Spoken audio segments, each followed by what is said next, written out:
EDH, Elder Dragon, Highlander, and there was the three of us. We put up the webpage, and then there were a couple of rules that we ironed out. So we got rid of the 40 life right away, I think, or the 200 life divided by number of players. Yeah, it was pretty fast to get to the 40 life.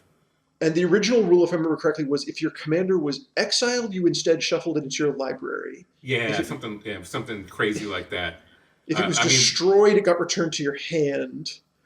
We monkeyed with a lot of things. Certainly, there was no configuration control going on back then either.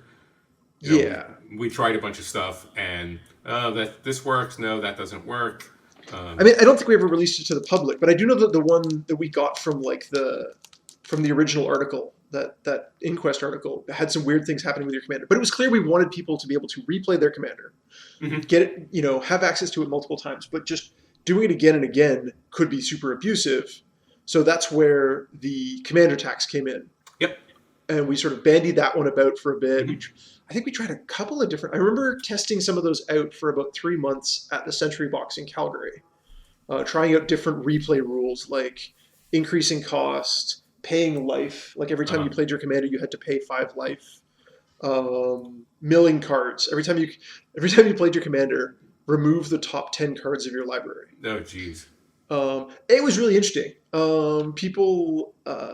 It made Mill better, but whatever, Mill sucks, so that wasn't a problem. Hey. I was talking to somebody recently, and they asked me, like, okay, what was the first thing that you did? And I said, well, the first thing I did was make basic lands not singleton.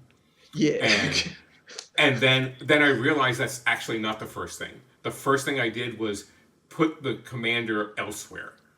So it started shuffled into your deck. In the original version, the proto version that I got from my gaming group in Alaska, the commander was, your Elder Dragon was shuffled into your deck. And after once or twice, I'm like, well, this doesn't make any sense. This doesn't do anything. It doesn't do anything. But I mean, their whole metagame was find your commander. Or your biorhythm. Okay, sure. I mean, yeah, it actually, you can see how the 21 commander damage plays a little bit differently if it's all about find your commander and then get your commander and then hit them 3 times. Like it's, but still, I think both of those timelines see commander die somewhere around 2006. So well job. Well done. Yeah, so we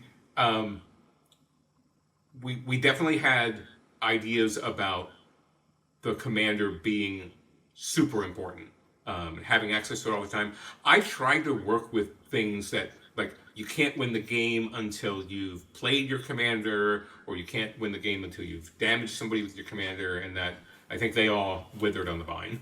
It's true. I mean, I don't know what changed or which thing changed that had this effect, but I know that 5-color good stuff was kind of one of the banes of the format for like a good 3 or 4 or 5 years, like sort of, I guess, around 2010 plus or minus. Like we would just look down at people. There were a fair number of people who were just like, well, I'm going to play Sliver Queen so I can play the best cards in 5 colors. And everybody was just like, oh, no. That's kind of boring.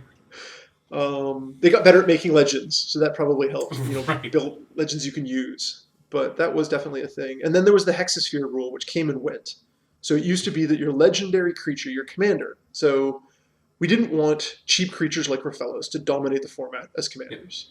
So I remember having to horse trade for this one a little bit, where I was like, hey, how about we have this rule where your commander always costs at least 6? And you were like, we went back. And it's like, okay, fine. We got that in. Probably Duncan's idea originally, because he played a lot of... Do you remember 3-card Monty? That format that they played where it was like you had 3 cards and perfect play. Anyway, no, it was an interesting format. But yeah, Duncan probably suggested the Hexasphere. We got that, sort of added that in, and I think that was it for the original rules. Is there anything else that was really a departure? Well, no. I mean, there was next to nothing on a banned list. Certainly, when we played at Worlds in San Francisco in 2004, Power was still legal in the format.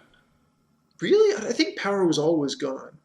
No, because I remember Pete Yan, because we played like an 11-player Grand Melee. chaos grand melee, and Pete Yan like turn 3